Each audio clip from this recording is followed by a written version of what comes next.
Hello everyone, Tony here from the Coin Club podcast. Just wanted to let you know that I use Mint Mobile for my mobile phone service provider.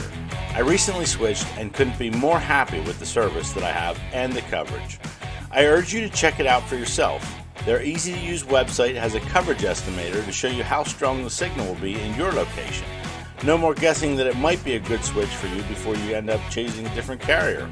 They have an easy-to-understand plan structure, and they actively try to save you money if you buy a plan that you don't need. That's right, you heard that right. A cell provider looking out for your best interest. Well, please, do me a favor, check them out and use my promo code when you sign up for Mint Mobile. I'll get some free Mint, and if you use the promo code, you get a $15 credit to your account as well.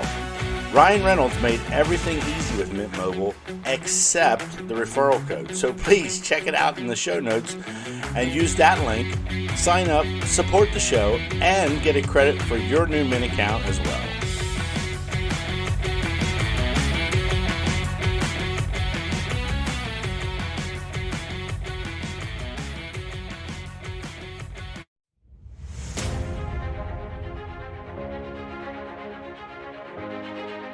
Welcome to the Coin Club, a podcast brought to you by the Seven House Coins, Currency, Bullion, where we discuss everything related to numismatics. I'm glad to have you along with me for my journey and excited to share with you the very best of numismatics.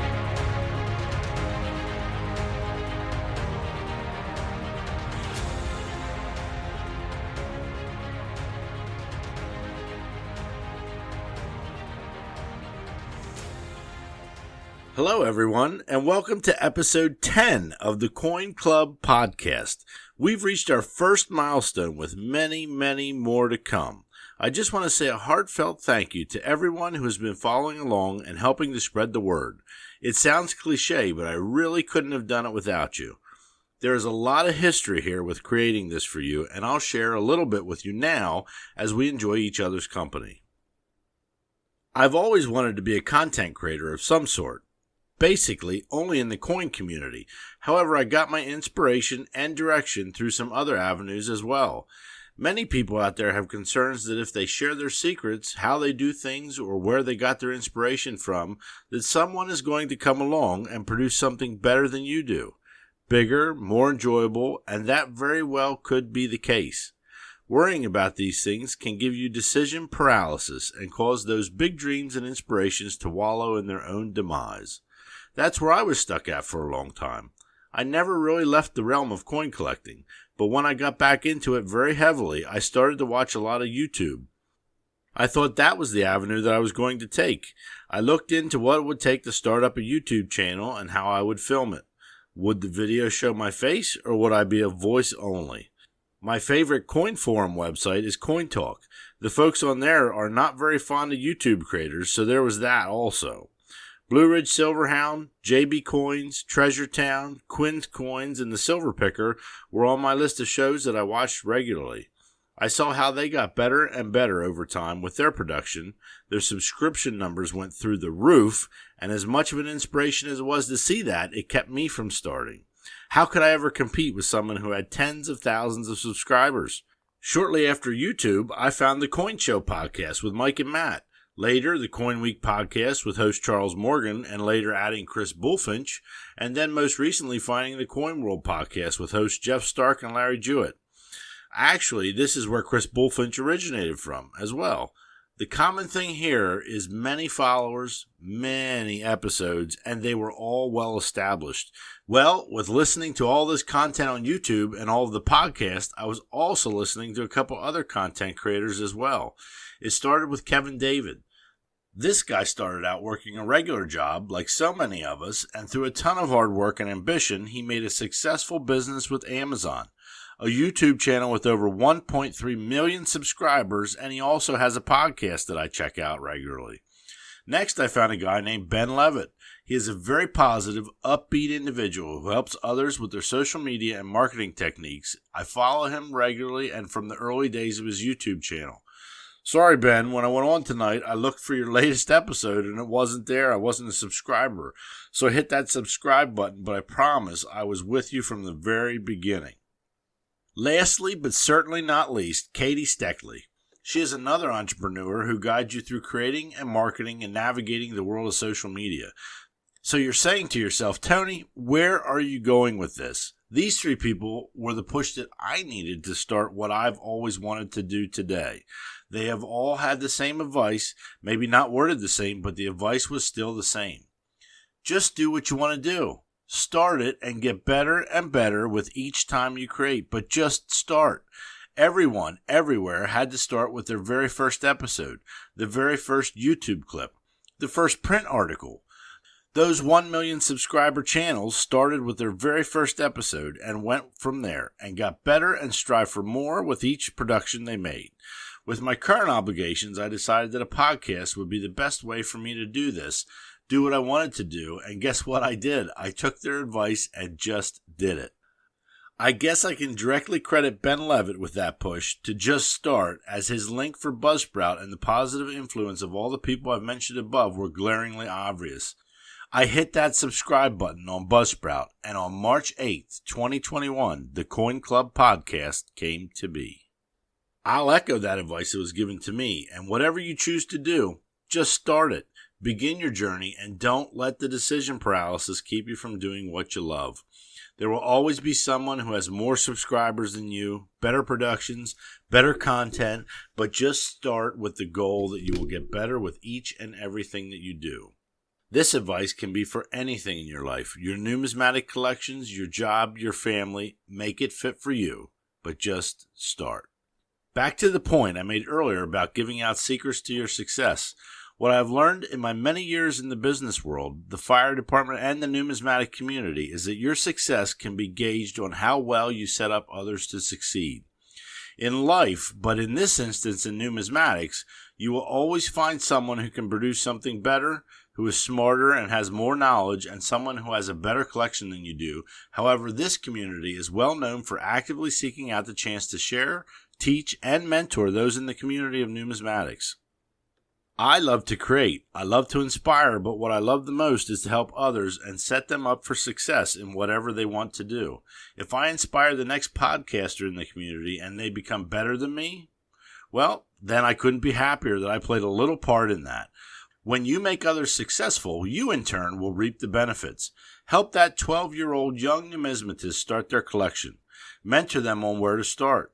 Chat it up with that 50-year-old who just got into the hobby because they may have stumbled upon the Coin Club podcast, and set them in the right direction, and make sure that you're a good steward to the hobby for generations to come. You won't hear much chat on here about politics or religion in terms of modern day, but I do have a strong passion for progress and being a good steward of the world we live in, so that we can continue to collect coins of old and new and enjoy this hobby we love so much together. Thank you, friends, for 10 great episodes, one building off the other, for your camaraderie and your ears. Here's to many, many more episodes of the Coin Club podcast. Please continue to help me grow by sharing this with your friends, mentioning me on your favorite coin forum, and posting on social media. Continue to email me and direct message me with your feedback and suggestions. I'm so thankful for you all. Okay, if you're still with me, let's get on with the news.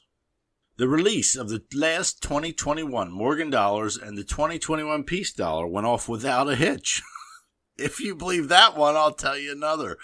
I was able to get the last 4 releases in this 100th anniversary offering. However, I will say that the first 2 went totally fine. I got my coins, put them in the cart, paid, and I even got a confirmation email within, I'd say, probably 15 minutes. No glitches, no having to refresh or hit the back button. The last 2 offerings, which included the Peace dollar, were the exact opposite. I had error messages, I had to refresh, multiple issues, and about 10 minutes fighting to get the 2 coins, which made for a very anxiety-ridden purchase. I'm not entirely sure how the Mint can fix this, shy of not setting their mintage limits and minting to demand. It's very rewarding and a sense of success when you're able to get the issue that you want from the Mint that you're craving. However, it is extremely frustrating if you're on the other end of the spectrum, which, might I add, there are more who are dissatisfied than who are satisfied. 1 coin for your collection and you can't get it over and over and over again, and that is the repeating record. I don't have an answer for the Mint, but I know that they need to lean on the numismatic community and figure this one out. I say this because if the Mint truly is not trying to create a scarcity by restricting mintage numbers, then they must look at the bigger picture. They are telling us that the limits this year is due to the pandemic and the shortage of silver planchets. However, I really don't buy it.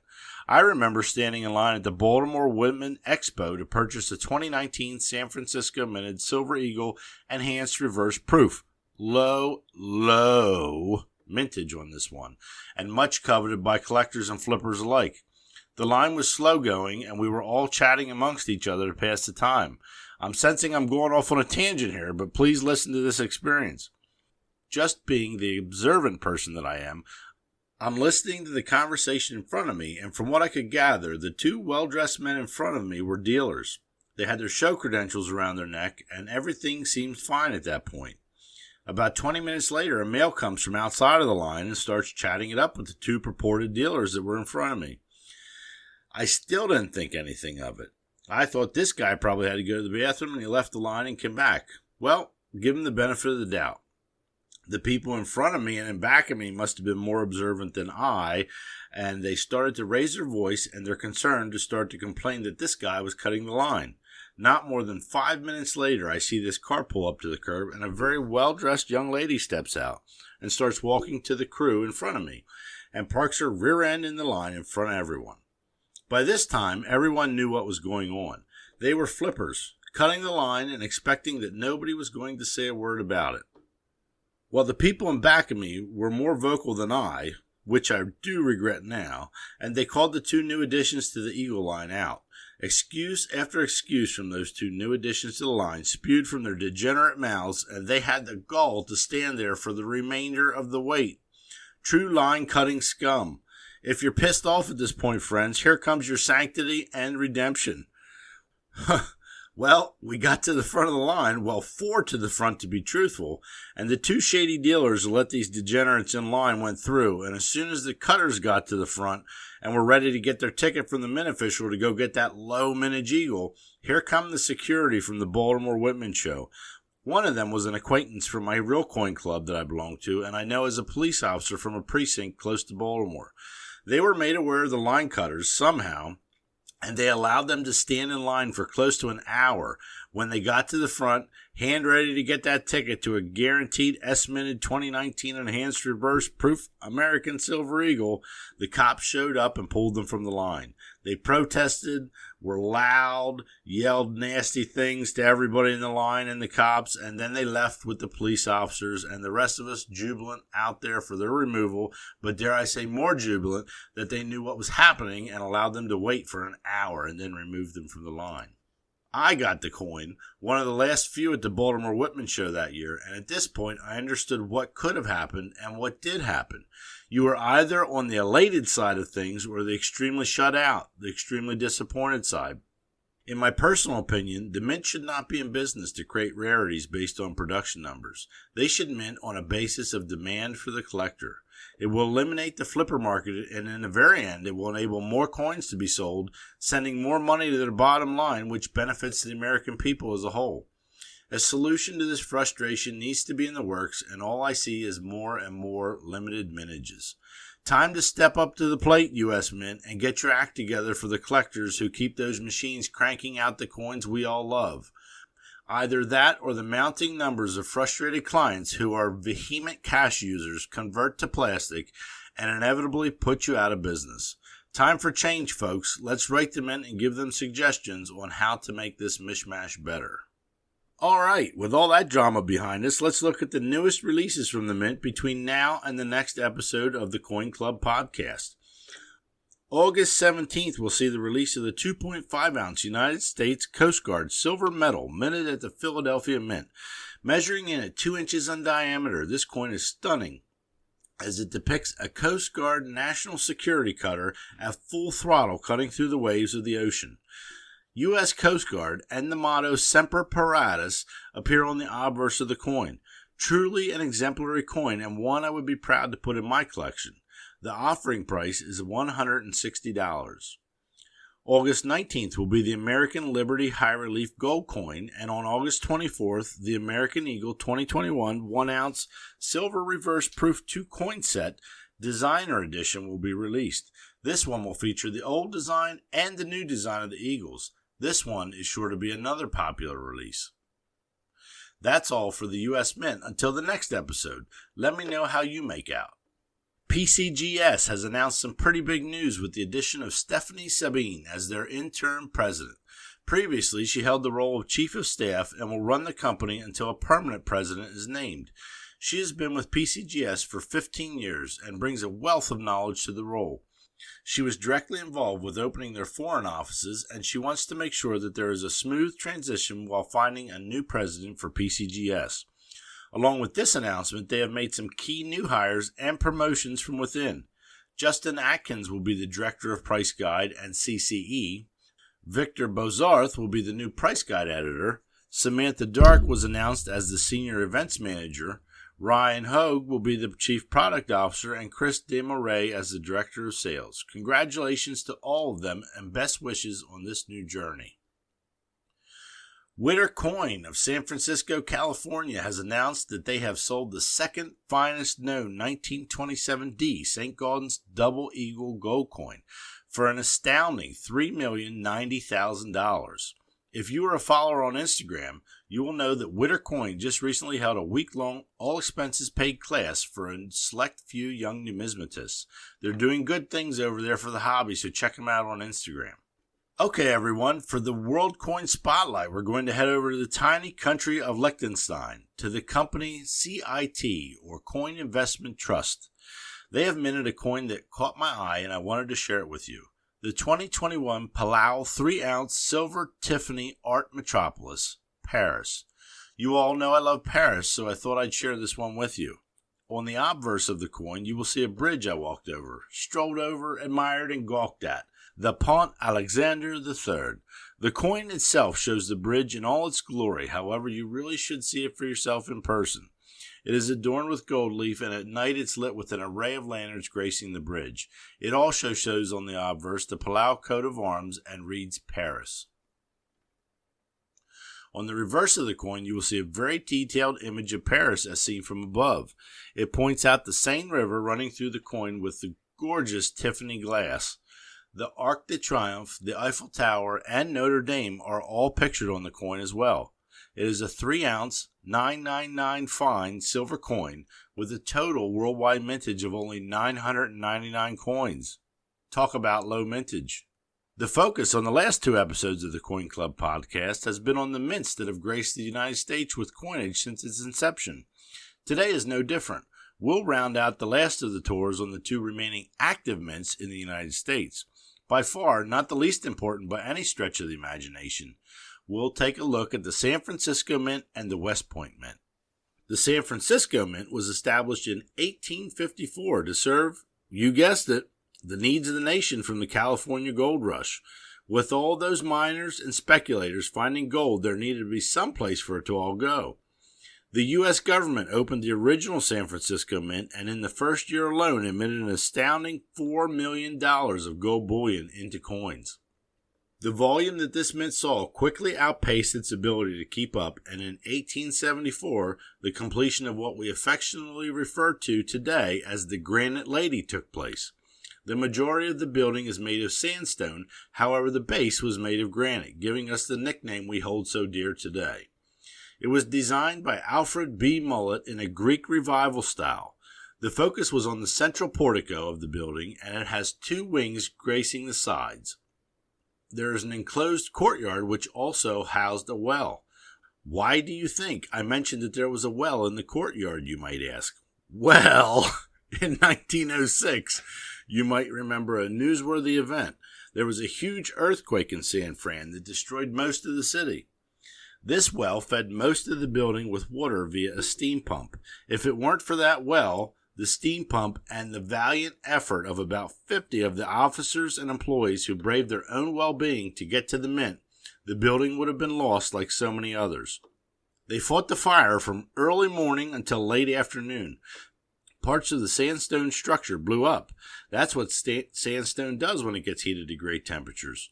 Plate glass windows melted, sash and window frames burned up, and the roof also caught on fire. The United States Mint in San Fran was the only financial institution left intact after the earthquake thanks to those dedicated employees, a well and a steam pumper. The Mint became the treasury and depository for all those banks who were left in ruins at the time until they could resume business on their own. In the dismal situation that surrounded the Mint, the electrician was able to improvise and turn one of the Mint's big motors into an electric generator, lighting the Mint and surrounding streets after the fire. That well we talked about that saved the Mint? Well, it saved thousands of people as well and provided clean drinking water for many, many residents around them at the time. At this time, the entire Mint staff was involved with the recovery, reconstruction, and security of the Mint. Typical job duties were thrown out the window at this time. Mint employees secured food, means to cook it, and provided meals to all those who were working. On their off time, they provided security and also handled the great sums of money being moved within the building. Soon after the cleanup efforts, the Mint continued to do what it did best and serve the United States with its coinage until 1937. In 1961, the Old Mint became a historic national landmark. You were allowed to visit the Old Mint up until 1993, and in 2003 it was sold to the city of San Francisco for $1. The Mint was to be repurposed into a grand structure hosting many events for years to come. The new San Francisco Mint was opened in 1937 and has produced circulating coinage off and on for some years. In 1955, there was a lull in production for some 13 years. It was a United States assay office from 1962 to 1968. In 1968, the Mint resumed production and it produced most of the proof coinage for the country. 1968 to 1974 saw a breath of life back into circulating coinage production, but only for that short period of time. There are a few exceptions to that statement. The Susan B. Anthony dollar was minted here, early 80s production of Lincoln cents, which these had no mint mark and were undistinguishable from their Philadelphia counterparts, and circulation strikes of the S-minted ATB quarters. Very few people are allowed to tour the new building. However, in 1987, for its 50th anniversary, they opened its doors to a limited number of people to view the building and its works. 1937. Remember that date? The date that Granite Lady closed its doors for good. Well, that day was shared with the West Point Mint as the date of their official opening. The West Point Mint is primarily used as a production and depository facility.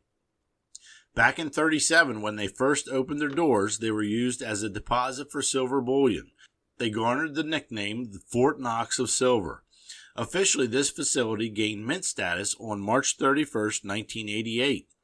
Prior to this, they produced Lincoln cents from 1974 to 1986. Just like the San Fran Mint, no W mint mark was placed on these coins, and they were indistinguishable from their Philadelphia counterparts. With the need for Washington quarters far exceeding the capacity of the other two mints, the West Point Mint stepped up and made Washington quarters from 1977 to 79. The 80s saw an increase in storage of gold at this facility. They were responsible for approximately $20 billion worth of gold. Seems crazy, right? Fort Knox is our gold facility, I thought. Well, yeah, it still is. However, the West Point Mint stored far less gold than Fort Knox, but the nation leaned on them to help out through the 80s. The very first mint mark from the West Point Mint graced the obverse of a $10 gold coin, which was the commemorative 1984 Los Angeles Olympic coin. One more interesting fact that you might not know is that with this being the first coin bearing the W mint mark, it also is the first gold coin with legal tender status since 1933. If, by the way, you know what that last gold coin was in 33, email me and let me know. Take a guess.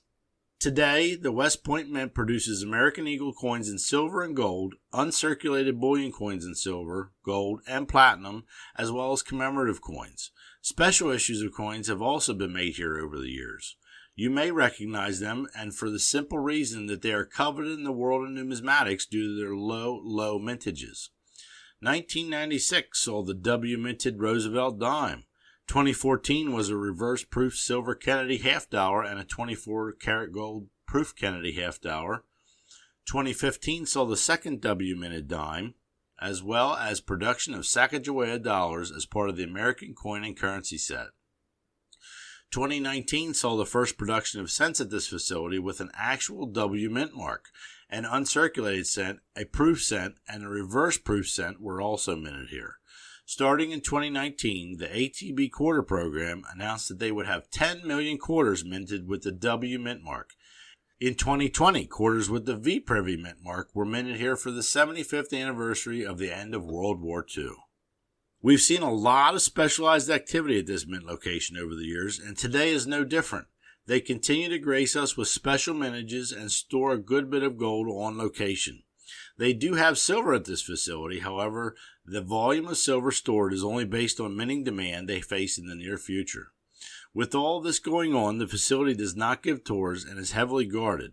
It sits on 4 acres of land in West Point, New York.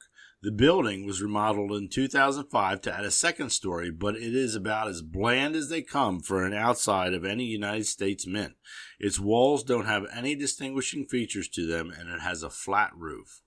Well, everyone, once again, I'm very glad to have you along with me for this episode of the Coin Club podcast. It was a special one, as it is the 10th episode, and I hope to have many, many more and have you along with me for the journey. Remember to always go after what you want in life with a fervor and keep your head up along that journey. Thank you so much, and I hope to have you along with me on the next episode of the Coin Club podcast. Thank you for joining me on this episode of the Coin Club podcast. I had a great time with you and look forward to sharing with you on the next episode. If you like what you've heard, please consider supporting me on Patreon at the Coin Club podcast. Please follow me on social media. I'm on Facebook at the 7 House Coins Currency Bullion and also on Instagram at the same name. You can also go to my website, 7houseccb.com, and give me some feedback on this episode or some suggestions on what you would like to see in future episodes. As always, I'm grateful to all of you for your support and look forward to seeing you the next time on the Coin Club podcast.